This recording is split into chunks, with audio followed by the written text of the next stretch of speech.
Hey guys, how's it going? Sorry, unfortunately, my phone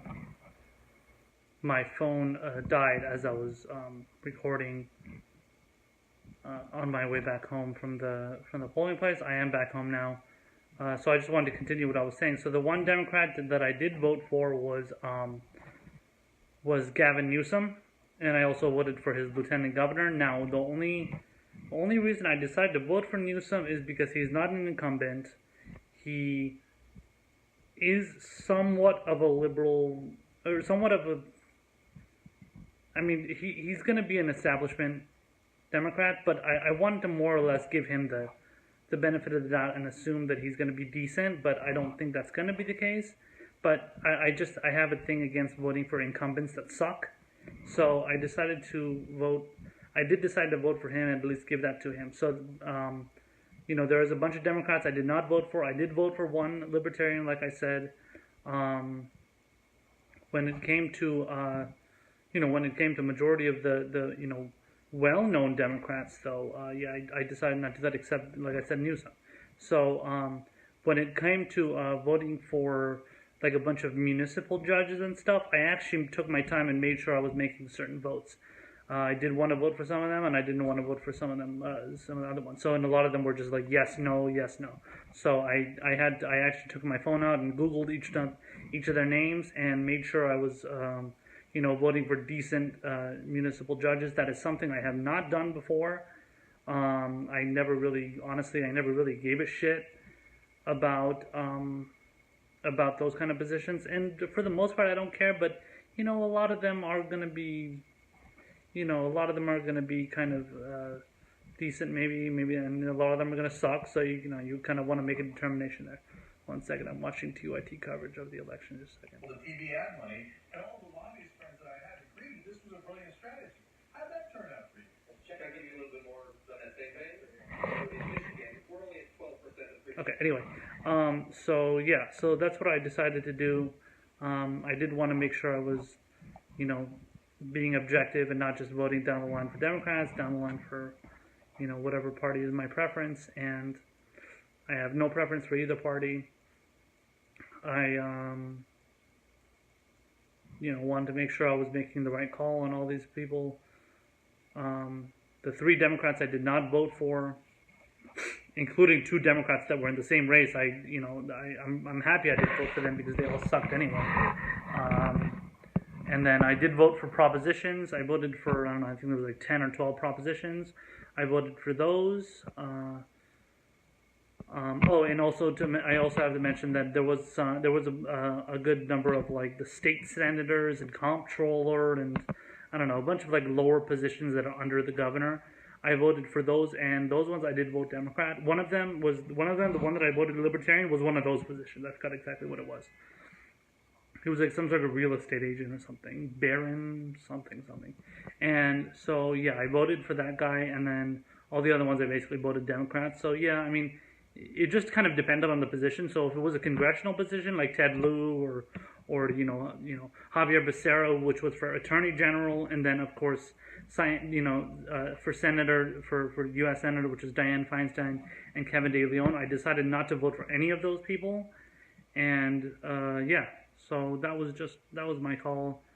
The propositions, mostly I voted yes on them. There was a couple that were stupid. There was one that was for like expanding rent control, and then another one was funding dialysis patients, or not allowing people that are on dialysis to be charged more for that and stuff like that. So it was just a bunch of kind of like specific policies that people obviously in the state they feel very passionate about. I remember seeing some commercials on them and stuff, and I kind of made my decision on that. And what else? I think that's about it. Like I said, I voted yes in favor of the rent control being expanded to different parts of Los Angeles, which is very good. I remember I was talking about my mom with that recently as well, because her building is actually rent controlled. Where I live, I am not rent controlled. Not that I know of. So that would help my building, my area, if I were to have that. and I voted in favor of some stuff that was like, helping to fix roads and then helping with clean water, stuff like that. Just kind of your typical kind of ballot measures, which, are honestly really simple decisions to make. They were not hard choices, a lot of them. One of them, the dialysis one, was a little bit worded. It was worded a little bit strangely, so I wasn't really able to understand it at first, but I eventually figured it out, and like I said, I voted yes on putting regulations on charging dialysis patients. So yeah, that's it. And that's about all that I wanted to say, and I am going to be spending the rest of the night watching the election coverage. I don't know if some of you have heard, but Andrew Gillum in Florida is actually down to big Trump supporter and gubernatorial candidate Ron DeSantis. So those two are going down to the wire. Florida is always fucking crazy when it comes to these elections. The vote totals always come in at the very end, and it's really, it's really stressful for people to watch and for people watching and stuff. I can't really stand Andrew Gillum all that much. I think he's a little bit of a corporate Democrat. If anything, a big-time corporate Democrat, possibly leaning towards that, because he refused to fully come out in favor of Medicare for all. So he did initially, and then he kind of like changed his message to access to healthcare and all this other shit. And it just seems like a lot of opportunism on people like that. I think that's it. The other races, I don't know, a bunch of corporate Democrats and blue dog Democrats. I think one of them lost. Another, I'm sure a couple of others are going to be losing as well too. So Jank from TYT thinks that the Senate is actually going to become a 50-50 split with Democrats. So it's going to be down the line 50-50 in both parties.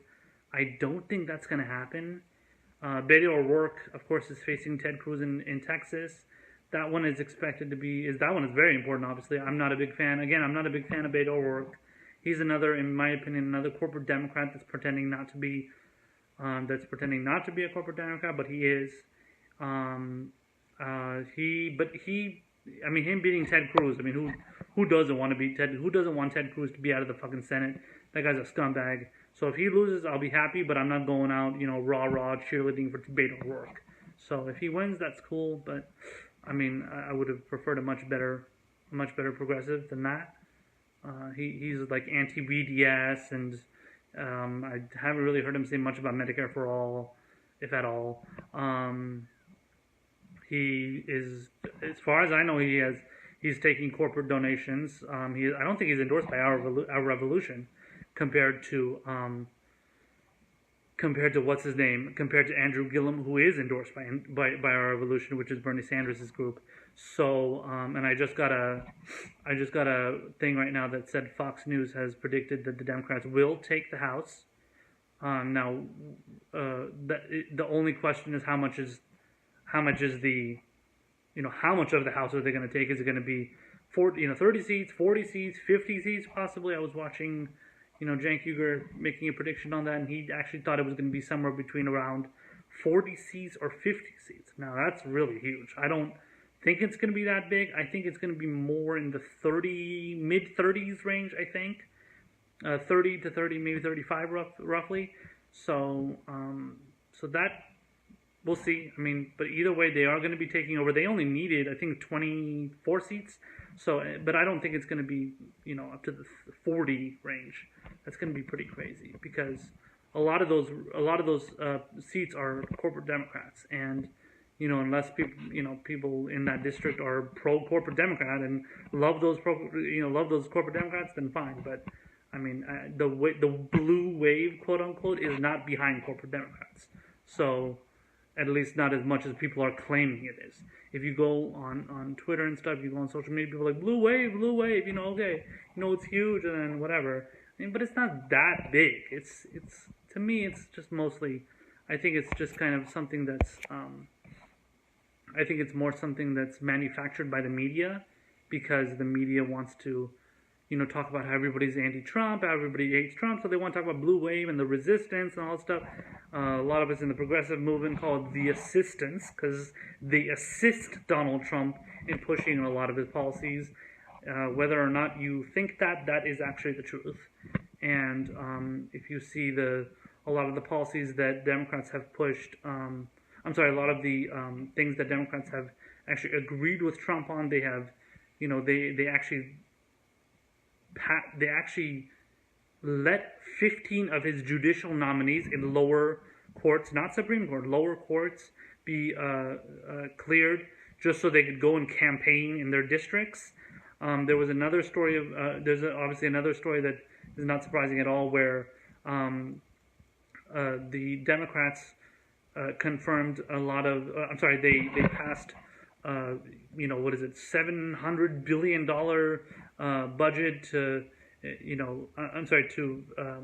fund, I think was it a weapons deal with Saudi Arabia or to something like that? Yeah, a bunch of fucking crazy shit. So yeah, just like all those funding of like the Saudis and continuing their bomb fest in Yemen and stuff. Like their Democrats are perfectly willing to fund that shit. That is like they're totally on board with that kind of stuff. So when we call them the assistants, that's the point. And it's not just those two examples. There's a lot of other ones that that have been out there.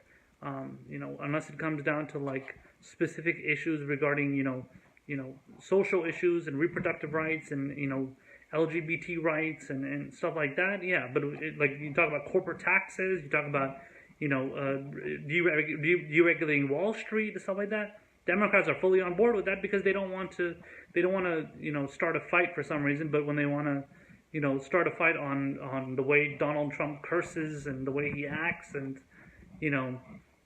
stuff like that, they're fighting him on it. One issue I admit they did fight him on that was important was the basically jailing young children, Hispanic children that are coming across the border. They did fight him on that. But you have to also remember that was something President Obama did when he was president, and he also allowed ICE to exist. Progressives like me are in favor of abolishing ICE. Democrats didn't say anything about abolishing ICE under Obama. They didn't say anything about the way the way children were being jailed under Obama. So a lot of it is just selective outrage by Democrats who just want to focus on specific issues, specific pet issues that they prefer. But then when it's issues that are going to get create too much fighting and stuff like that, and then God forbid you're going to take the side with Democrats on some issues. Oh, can't do that because that's going to mean that all the radicals are going to take over, and then their position is going to be it's going to be coming to the forefront. Can't have that. They can't have that shit going on. So that's how it is. So yeah. And that's just my general breakdown. I went on a little bit of a long rant there, but I just wanted to give you my take. So all these races and stuff, and the results coming in is going to take a while. It's going to be, I don't know. I'm probably going to be up and way late. I'm usually up anyway, but I don't think results are going to be coming in until like final results, all the final results are not going to be coming in until about, I think at least past midnight at this my time. It's 7 o'clock right now. So for some people, they might be staying up till like 3 a.m., 4 a.m. So good luck to you if you're doing that, and I'll see you guys on the other side. Take care.